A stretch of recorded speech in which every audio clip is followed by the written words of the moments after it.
acaba de chegar em Minas Gerais, o Corpo de Bombeiros está atendendo um rompimento de barragem da Vale na cidade de Brumadinho. Muito bem, nós estamos de volta com o plantão do jornalismo da Record, falando sobre a tragédia de Brumadinho, em Minas Gerais. Voltamos com mais informações sobre a tragédia em Brumadinho. O governo federal reconheceu o estado de calamidade pública do rompimento da barragem. Mining dam. Heavy rain has added to concerns. A second dam in the area could also fail. Lee Sung-jae has more. હચમચાવી દીધા છે. અહીંના ઝીલમાં ગત 25 જાન્યુઆરીએ ખાણકામ ડેમ તૂટી પડ્યો હતો. On Friday, it ruptured, sending muddied waste towards the town of Brumadinho.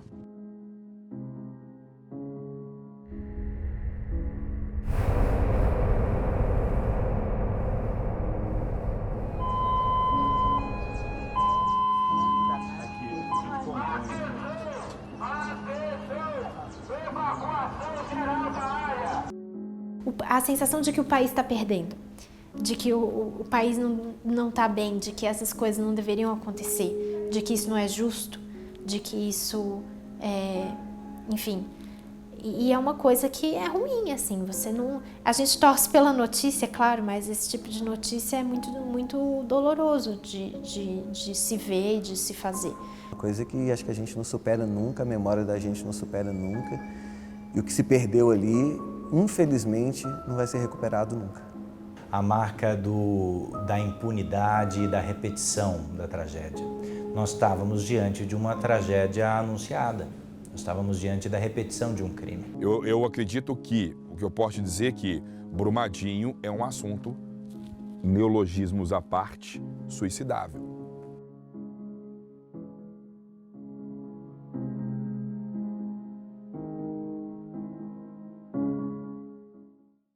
Aconteceu o Brumadinho e veio a primeira informação de WhatsApp de que parece que é até pior que Mariana. Eu duvidei, eu falei assim, não é possível. Eu estava em São Paulo, aí foi dia 25, né, de janeiro. Aí é aniversário de São Paulo, então tava tendo um monte de evento aqui e tal, eu tava lá na Paulista. Aí eu vi a notícia, mas não tinha muita coisa assim, sabia?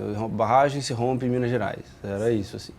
Em poucas horas, assim, eu vi que estava estimado tipo em 400 desaparecidos, assim, 300 desaparecidos. Aí eu falei, caralho. Aí eu já comecei a pensar em ir nessa hora. Minha mãe mora em Curitiba e tinha vindo me visitar, fui buscá-la no aeroporto. Almocei com ela, deixei ela em casa e nem contei para ela, mas fui direto para a TV. No caminho para a TV, o meu chefe me ligou. Falou, sabe o que é melhor? Volta para a tua casa, faz uma mala e vai para o aeroporto. Não vamos fazer plantão não, vamos mandar você direto para lá. O aeroporto fechou, atrasou, tal, aí a gente chegou em Belo Horizonte, alugou um carro, até que você vai para Brumadinho, é perto, mas assim, é uma viagem. Aí à noite eu fui para o lugar que era onde seria definido o ponto de informação para familiares das vítimas, que chamava-se Estação Conhecimento. À noite ali, quando eu vi o desespero dos familiares, que eu falei assim, caramba, e foi só chegando gente. Chegando gente. Eu falei assim, putz grila, esse negócio aqui parece que tá pior do que Mariana. E à medida que o tempo foi passando, eu fiquei lá 8 dias. E aí eu percebi que já no segundo dia, estava na cara que tudo indicava algo muito pior do que Mariana. E a gente também sabia muito pouco quando a gente chegou lá, né? A gente chegou no dia seguinte, então era tudo meio nebuloso. Hoje a gente já sabe onde cada uma passou, o que aconteceu e tal. Mas na época a gente não sabia nada. Inclusive a gente olhava no GPS, assim, no mapa, para tentar adivinhar onde é que esse rastro de lama tinha passado, porque só quem sabia é quem estava sobrevoando a área, né, até então. E o som dos helicópteros é o dia inteiro. E eu falava, gente, a cidade já está perturbada. Parecia guerra. E esses helicópteros carregavam fragmentos de corpos. Você vai cobrar de quem? Quem que é responsável disso? É a Vale. A Vale é a empresa responsável por 270 mortes em Brumadinho, dia 25 de janeiro. Não tem discussão sobre isso. Mas agora, como que ela deve pagar? Como que é feita essa investigação? Como que ela realmente vai ter que arcar com o que fez? Esse processo demora quanto tempo? Isso é o jornalismo que vai responder.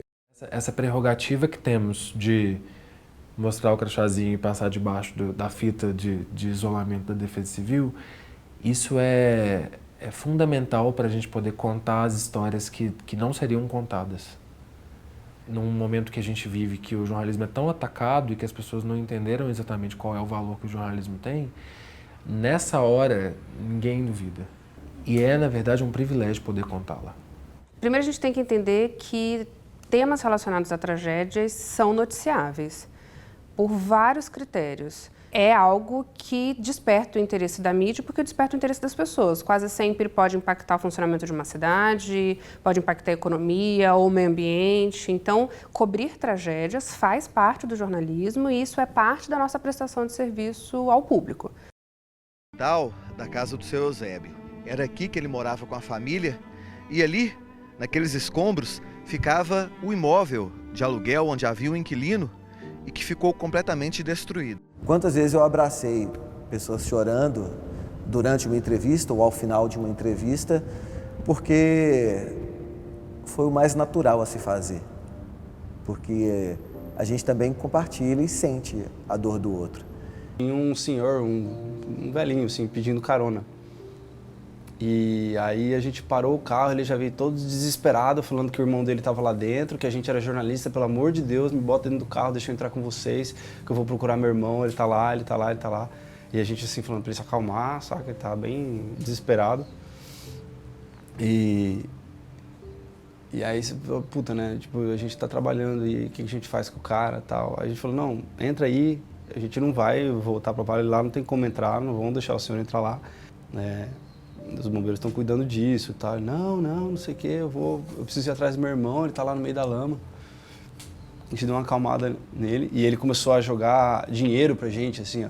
Ele abriu a carteira e falou, não, eu dou dinheiro pra vocês. Eu falei, senhor, calma, a gente, né, tem gente trabalhando já, vamos levar o senhor lá pra cidade. A gente desceu com ele, ele entrou no carro. E aí, cara, foi foda, assim, ele começou a falar que ia dar um tiro na cabeça, que, sabe, que era o irmão que ele mais gostava. E o cara era acho que era um dos engenheiros que trabalhava lá. E aquilo ali eu fiquei mudo, assim. Um menino muito jovenzinho que estava lá nesse centro e ele falou assim, vocês são jornalistas, vocês querem ver? Eu vou mostrar para vocês onde que foi destruído aqui na cidade. Porque a cidade estava, né, ok, a gente não achou sozinho, assim. Aí ele levou a gente em Parque da Cachoeira e aí levou a gente numa rua que a rua terminava na lama, assim. Então, as últimas casas, você não via mais nada, você só via o telhado e as antenas, assim, os carros destruídos. E aí esse menino que levou a gente lá, a irmã dele trabalhava na pousada, que foi engolida. E ele foi o caminho inteiro contando pra gente a história da irmã dele e o quanto ele estava desesperado. E eu falei, meu Deus, tipo, tem um menino, tá levando a gente na lama, tá ajudando a gente e não sabe onde tá a irmã, uma coisa assim completamente... E aí quando a gente voltou pra sede da Vale, ele tava até tranquilo quando ele tava falando com a gente, mas aí ele se revoltou e ele começou a gritar e a brigar com os funcionários da Vale, cadê minha irmã, vocês precisam achar minha irmã. E assim, não tinha a menor possibilidade da irmã dele estar viva. A coisa que mais me destruía, o que mais me arregaçava, foi assim, velho, eu não vou aguentar essa porra aqui não, cara. Era justamente quando a Vale soltava no quadro deles lá, não localizados, ainda procurados, encontrados. Aí tinha uma troca de informação e colocava na parte de encontrados quem ainda não foi encontrado. Então imagina, você tá lá procurando seu irmão, sua irmã, sua mãe, seu pai, 2, 3, 4, no quinto dia, 2, 3, 4 dias, no quinto dia, aparece a informação de que foi encontrado. Ah, não, foi um erro. Ele continua desaparecido. E aí, a gente começa o dia com muito otimismo, procurando informações positivas. E eu vou trazer um exemplo aqui, que é uma senhora que está do meu lado, que passou a noite ao relento, desesperada, mas teve a confirmação. Seu filho está bem, né? E aí ela já começou, meu filho foi encontrado, e eu entrei no jornal, nunca esqueço disso. Vamos ouvir aqui essa senhora, porque o filho dela foi encontrado, e vamos torcer para que hoje a tônica seja essa. Mães encontrando filhos. Qual que é o seu nome? Aí ela fez comigo lá a entrevista. Graças a Deus, ele está na lista das pessoas encontradas. Assim, espero que todos os amigos dele, todos conhecidos e todos familiares de famílias aqui façam mesmo e aconteça mesmo com eles. Cara, no domingo à tarde, ou na segunda à tarde, não sei, tá ela lá de novo. Eu falei, minha senhora, o que você está fazendo aqui, seu filho? Não, meu filho não foi encontrado, não, foi erro de informação. Cara, aquilo me deixou assim, no chão. Nessa hora eu sentei na cadeira assim, botei a mão na cabeça e falei assim, caralho, velho. O que eu posso fazer para ajudar essa mulher? Teve uma entrevista que a gente fez com uma menina que perdeu uma horta e ela começou a enumerar tudo que ela tinha ali e que não tinha mais, porque se perdeu, porque a lama veio e passou em cima. E aí, na hora que ela falou que as taiobas estavam lindas, e eu chorei nessa hora, aí na hora que a gente foi guardar o equipamento, eu falei com o nosso parceiro de fotografia, eu falei, velho, vamos embora pra casa, porque eu tô chorando por causa de taioba. Sabe, tipo, olha o ponto da sensibilidade que a gente chega. Até a gente que está no jornalismo local, a gente talvez sente um pouco mais, porque muitas vezes a gente conhece personagens. Eu, por exemplo, conheci uma vítima da barragem. É irmão de uma grande amiga minha. Pouco depois desse rompimento da barragem, antes ainda de eu seguir para Brumadinho, essa amiga minha me ligou e falou, meu irmão está lá. E não acharam, ninguém sabe, o telefone não atende, fora de área. E eu já fui para Brumadinho nesse dia, sabendo que havia um conhecido meu ali entre as vítimas em potencial. E pouco depois chegou a confirmação, o corpo dele foi encontrado. E quando saiu o nome dele numa lista atualizada, eu estava lá e aquilo assim...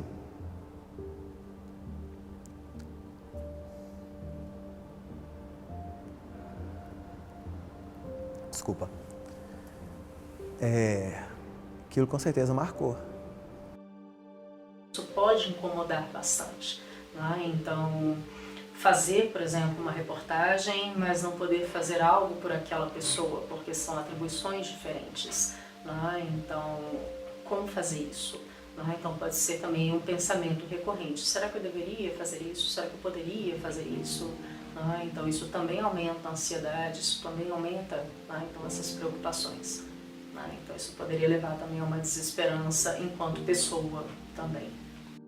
As buscas haviam sido interrompidas por conta de uma suspeita, um risco de uma nova ruptura na barragem 2.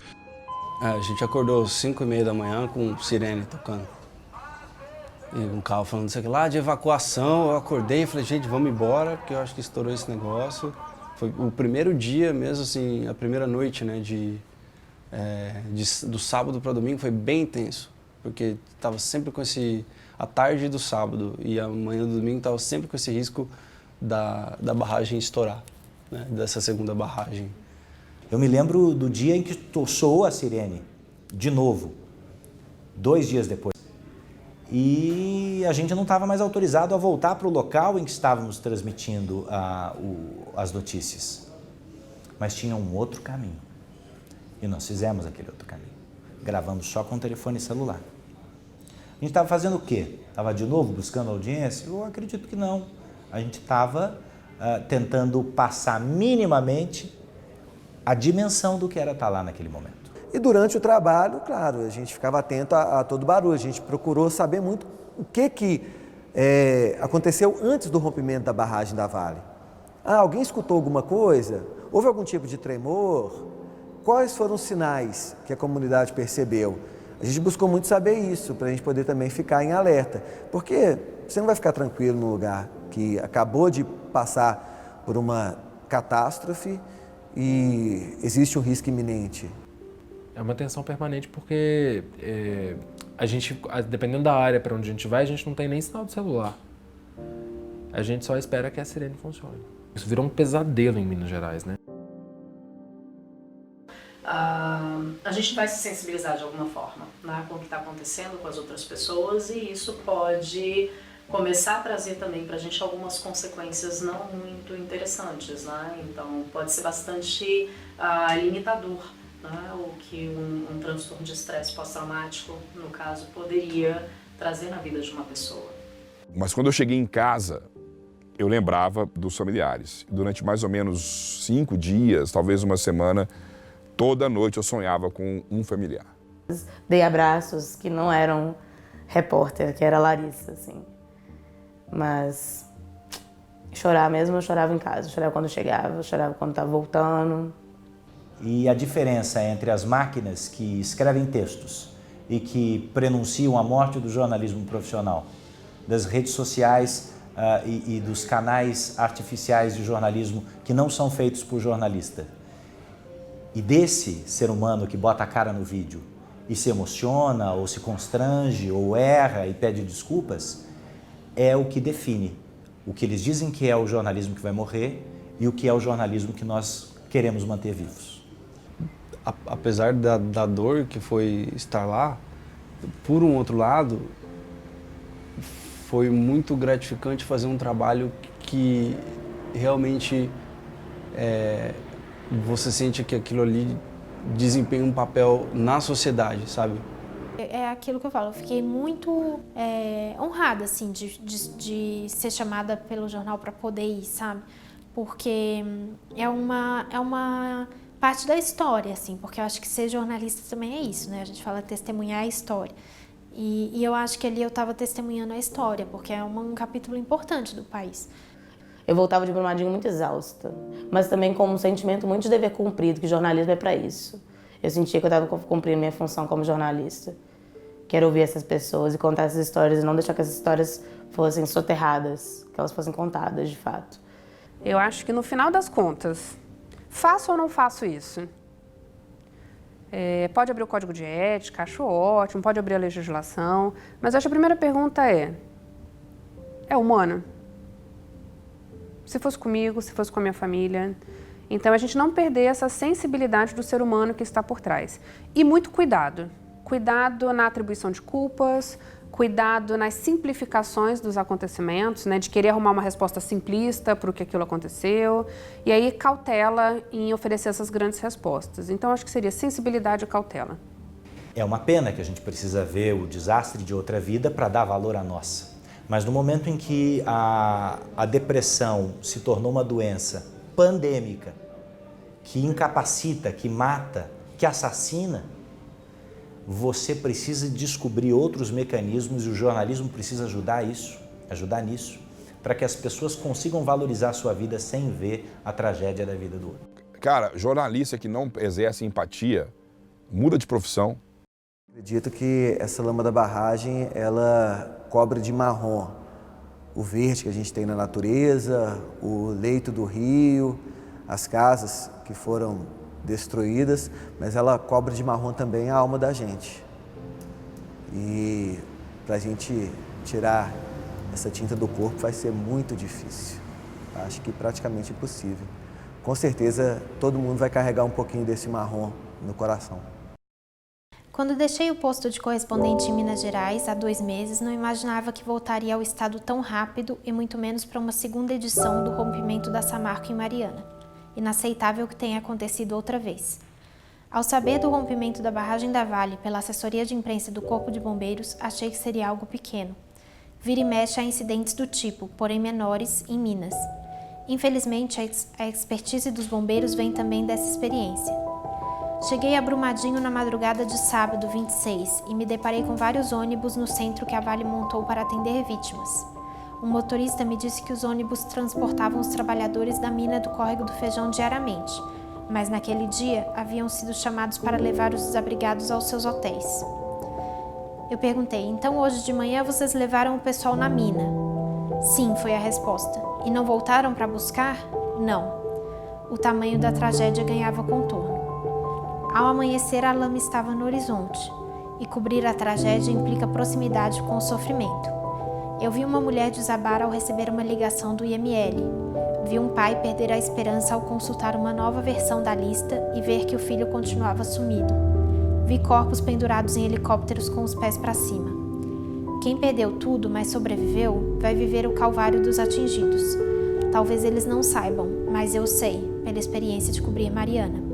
Reunião na comunidade, comissão de representantes, auxílio emergencial, cadastro, dano psicológico, indenização.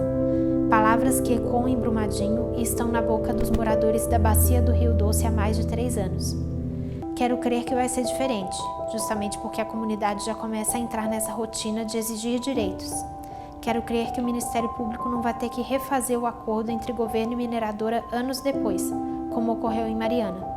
A hora de garantir punição e reparação é agora. A cobertura em Brumadinho também me lembrou do modo particular de agir das assessorias de imprensa de mineradoras, que conheci durante o período de correspondente e que só pode ser fruto de algum treinamento especial baseado em uma visão míope do interesse público, da liberdade de imprensa e do papel do jornalismo no Estado Democrático de Direito. Aqui você não pode entrar, não fomos autorizados a dar entrevista. A resposta para essa pergunta eu não tenho. Só que a verdade sempre vem à tona, e esta folha revelou o plano de emergência da Vale, que assumia que o refeitório e a área administrativa seriam engolfados, mesmo com a sirene que não houve. Nessa cobertura, a batalha que eu perdi não foi chorar quando eu deveria engolir e trabalhar. A minha derrota foi ter que desmentir fake news sobre um cenário de centenas de mortos e desaparecidos, a prova cabal de que não há razoabilidade nesse ambiente e que praticar jornalismo sério é remar contra a maré. Inaceitável que tenha acontecido outra vez. Remaremos mais forte.